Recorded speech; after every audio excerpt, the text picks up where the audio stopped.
Well, hello and welcome back. So, I have received some feedback that maybe I've gotten into a few of your heads. And so, if you kind of feel like you're wondering all the time, okay, well, I don't know. MaryAnn says that people pleasing, it just means that I'm manipulating people.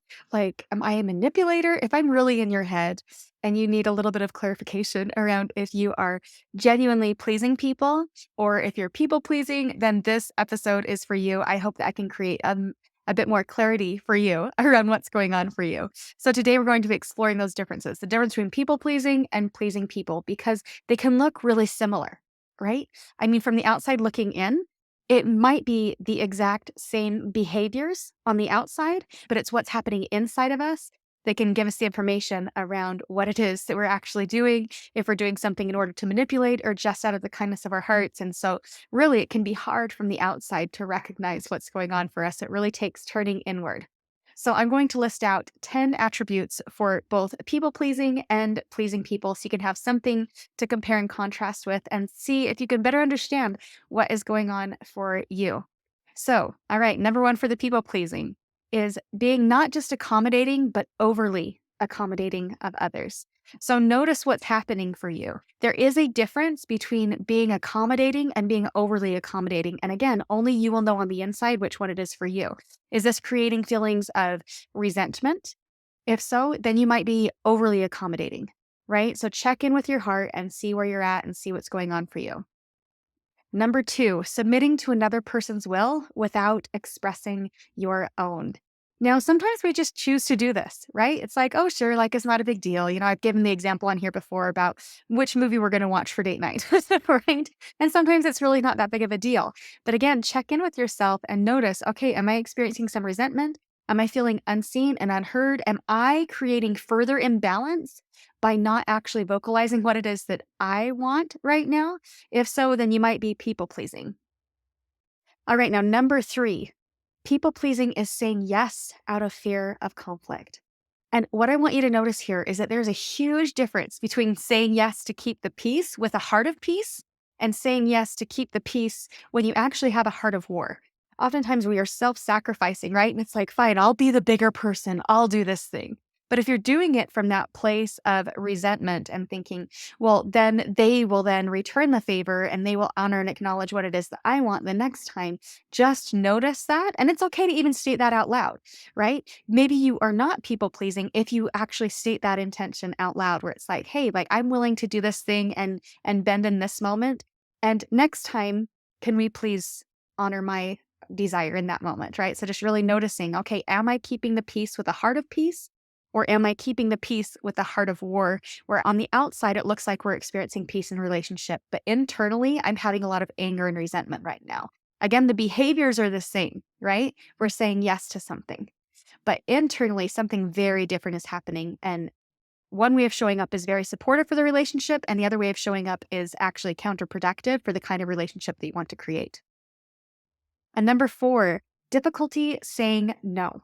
Now, there are a lot of reasons why people pleasers might have a hard time saying no. Oftentimes, we've been raised to believe that, no, like good people say yes. If somebody asks us to do them a favor, you say yes. That's just what good people do. And yes, that is what good people do. And also, good people have good boundaries. They recognize when they're sliding into resentment. They recognize when it is that they need a break. They take care of themselves first so that they have more that they can have to offer others, right? And so just checking in that, okay, like, yes, I am having a hard time saying no. And usually this comes from a fear of disappointing other people or a fear of rejection. So just notice if you have a hard time saying no, and also recognize when you are having a hard time saying no to other people, you are essentially choosing to say no to yourself. You're choosing to say no to your self care. You're choosing to say no to your own wants and wishes. So you are, in fact, saying no. You're just choosing to say no to yourself rather than other people in an effort to keep the peace.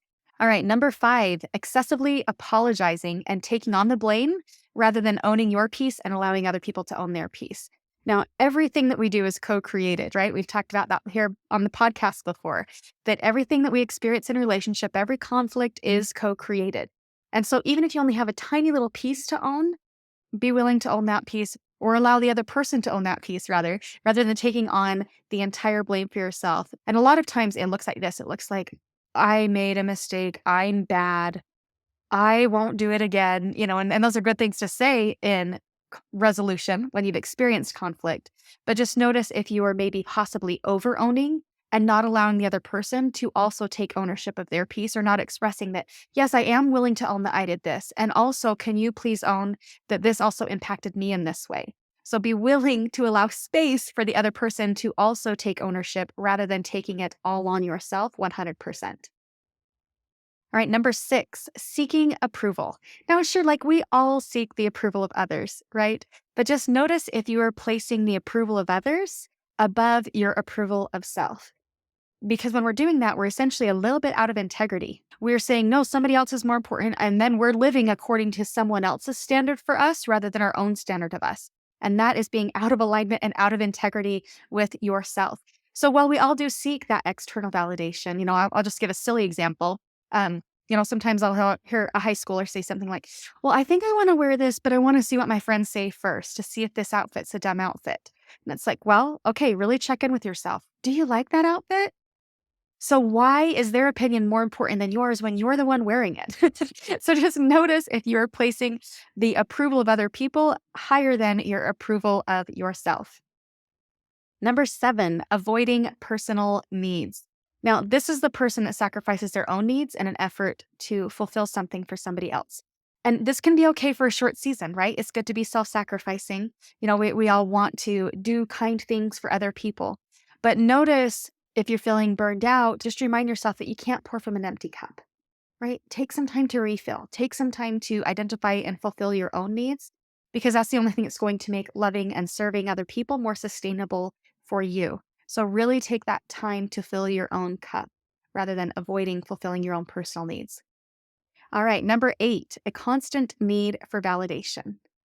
Notice if maybe after you've shown up at an event or a get together, if you keep asking yourself or other people, oh, did I show up okay? Did I say the wrong thing? Again, this comes from that place of fear and insecurity. And we all need reassurance from time to time, right? Like, I know I've had times where I've been like, oh my gosh, I can't believe I said that at that party. Like, am I okay? Are we okay? So just notice if you're seeking, though, an extreme amount of external validation. And one way that you can help to create that internal validation for yourself is when you're going into something where you might be kind of second guessing yourself afterward, kind of give yourself a little bit of guidance ahead of time. Like, okay, how am I going to measure how I show up? I remember one time I was going to an event and I thought, okay, well, how do I want to show up in this event? How can I measure my success, right? Because we might show up and be engaging in conversation with somebody and they're completely distracted. And we might choose to make that mean that we didn't show up well, when really it's about them and their lack of attentiveness at that time, right? For whatever reason, we don't know what's going on with them, but something else is happening for them. And in that moment, we're choosing to make it about us. So going into an event, knowing ahead of time, okay, how am I going to show up? What am I going to use as my qualifiers for success can be very helpful. So for example, one qualifier that I use is, okay, I'm going to make a point to ask each person at least 2 questions about them. That is something measurable. I can go into it preparing for, okay, let's see now. I've looked on their social media and I know this is something that they've been interested in. So I'm going to make a point to talk about that. And then I can ask a follow-up question. Now I have something measurable that is all about me and how I chose to show up rather than about how I was received or how I perceived I was being received by other people. So that can be a good way to create that internal validation. All right, number 9, self-sacrificing. Now, again, being self-sacrificing is not a bad thing. We've already essentially talked about this, but oftentimes people pleasers put self-sacrifice on the pedestal because it sounds so noble, right? It is such a beautiful thing. But notice if you are self-sacrificing to the point that you have nothing left to give. Sometimes self-sacrificing is energizing, right? Again, it's the same action, but it's going to create a different emotion depending on what's happening in our mind and in our heart.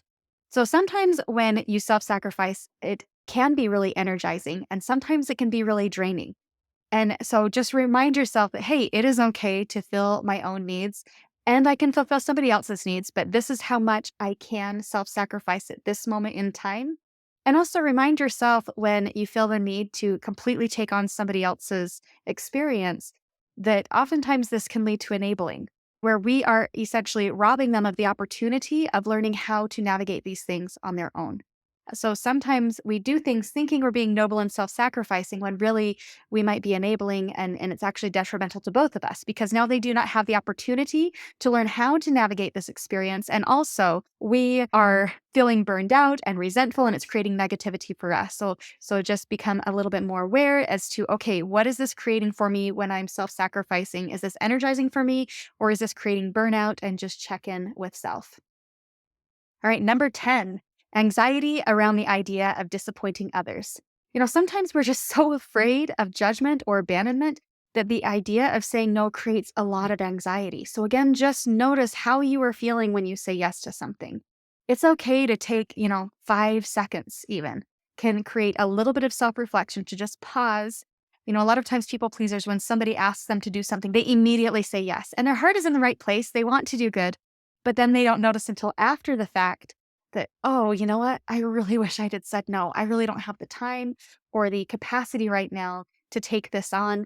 And so it's okay to just take a minute, even 5 to 10 seconds, and think about it, or to tell somebody, you know what, let me check my calendar and get back to you so that you can really determine for yourself if you can give this a wholehearted yes or not, or if you need to do a little bit of self care. Okay, so now let's talk about the flip side. All of that was about the people pleasing. And now we're going to compare that with actually pleasing people. Now, this comes from a totally different energy and motivation. This comes really from a place of genuine care and empathy and a deep desire to contribute positively to another person's well being. So, here are the 10 descriptors for pleasing people. All right, number 1, being considerate. This means that you are seeing and considering someone else's needs and you are choosing proactively to fulfill it. Again, remember, this is about how you're feeling inside. So, this is an example of when you are really feeling energized. You're seeing that, you know what, this person has a need and I can fulfill it. I'm going to consider their needs. I'm going to be thoughtful about what is it that they might need at this moment. And then you're able to give from that place of abundance. Number 2, kind and empathetic.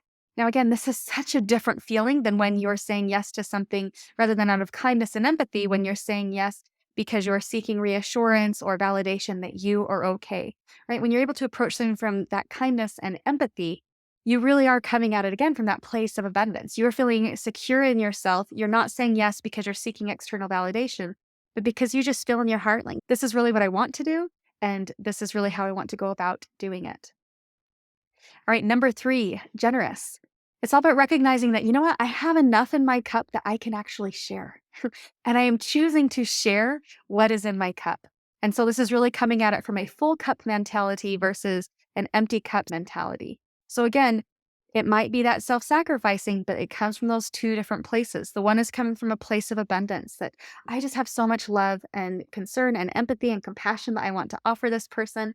And I'm going to give this freely versus, oh, I am so drained. I can't believe that they need this again. And this is just so hard for me. And it's going to be coming from that different energy. Now, I do want to do a future episode on caregivers because guess what?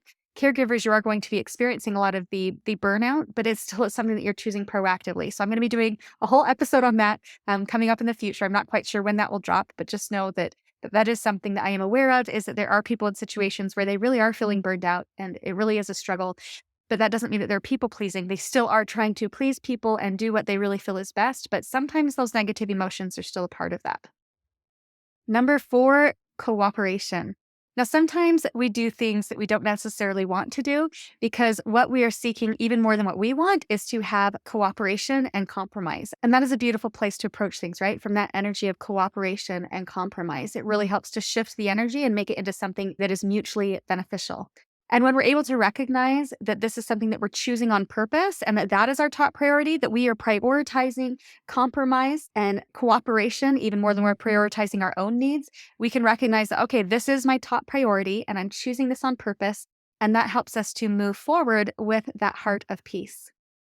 All right, number 5, pleasing people is altruistic. Like sometimes we just want to do something nice, right? And it feels so good. Like I know that growing up, my mom really helped to instill this into us. For example, every Easter, we would make little origami bennies and we would fill them up with Mother Goose popcorn and we would take it around and drop it off on different porches around the neighborhood. And then we would just ring the bell and run. This was before Ring cameras, right? It's a lot harder to do that now. But I really enjoyed that as a child. It really helped to shift the energy. Wow, look at the nice thing that I did. And it gave me evidence that I can do nice things and I don't need to be thanked for it or rewarded for it. And they don't even need to know that it was me. And I really appreciated that growing up, how many of those opportunities my mother created for me. And so finding ways to have those experiences of just that altruistic giving can really help you too to shift that internal energy. Number 6, pleasing people is supportive. Sometimes we just want to show our support for other people. And so we might be doing things and saying yes, not with that place of resentment, but just with wholehearted giving that we just want to show up and love and support. So maybe, for example, you don't really particularly love going to spelling bees or going to holiday parties, but you really want to show up in love and support for your friend or your family member. And so recognizing that, okay, I'm going to show up at this event that I don't necessarily really want to attend because I'm choosing to show up in love and support. And that can really help to shift the people pleasing energy into pleasing people energy from that wholeheartedness of, yes, this is something I'm really choosing to do and I can feel good about doing it. And it comes from that totally different place, compared with when you're showing up out of duty and obligation versus when you're just showing up out of genuine love and support. Number 7, it's respectful. And I'm going to remind you that when I'm talking about being respectful, it respects both parties.